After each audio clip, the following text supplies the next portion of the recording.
We're back now with that new pitch this weekend for more than $800 million.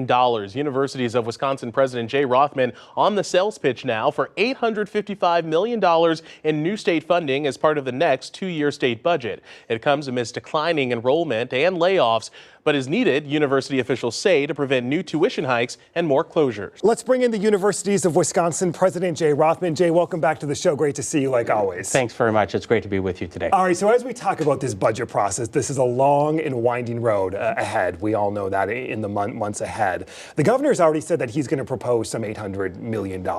I'm curious what your early conversations have been like, especially with Republican lawmakers. You know, we've been talking about Wisconsin being 43rd out of 50 states in terms of public support for its university system since I started in my role. So this is not a new conversation. And the budget proposal that I recommended to the regents and the regents recently approved that will now go on to Governor Evers really tries to bring us up to the middle and to try to get us to the median level of funding nationally. And if we get that, I've committed not to recommend a tuition increase for 2 years during the 2 years of the biennium, and also the access points, some of the branch campus, to maintain that they would be maintained open if we can get the $855 million that we've asked for. But it goes to things that are really important. It goes to ensuring affordability. It goes to areas around student success, investing in academic advising, career advising, and mental health.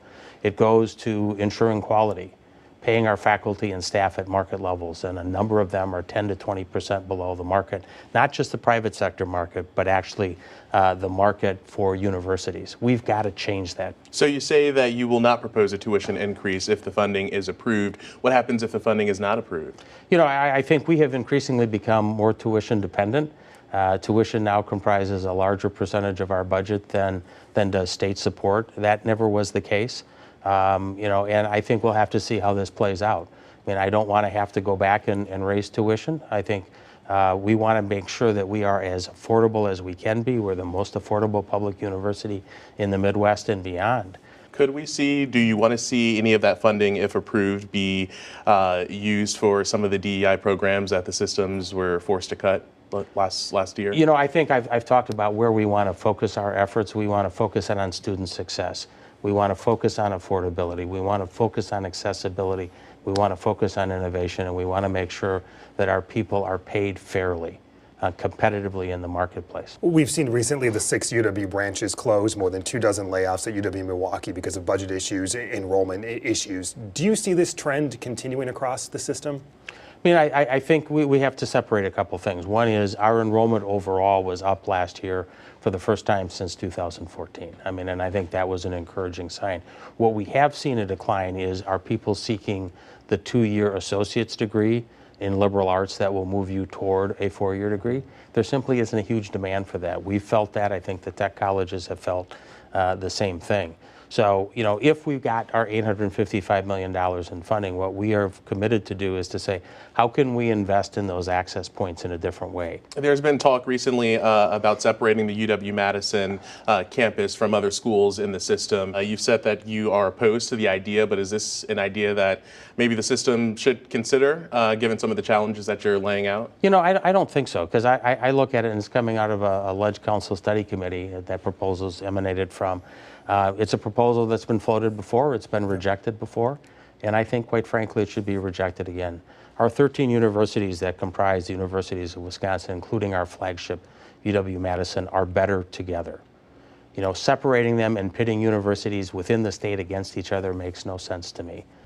Before you go, as the new school year kicks off, I want to ask quickly about pro-Palestinian protests, and if we see new rounds of them like we saw in the spring, are there any new plans or any new procedures or policies in place from your level top down to the colleges? You know, as you might expect, we spent some of the summer talking about that and really focused on communication among the campuses, communications among police officers throughout, and mutual aid. Communications with the executive branch. We believe that we are prepared to deal with whatever might come. And we want to respect, and we will respect, people's First Amendment rights to protest. And if they protest within the law, that's fantastic. That's part of what the university experience should bring, but it has to be within the law.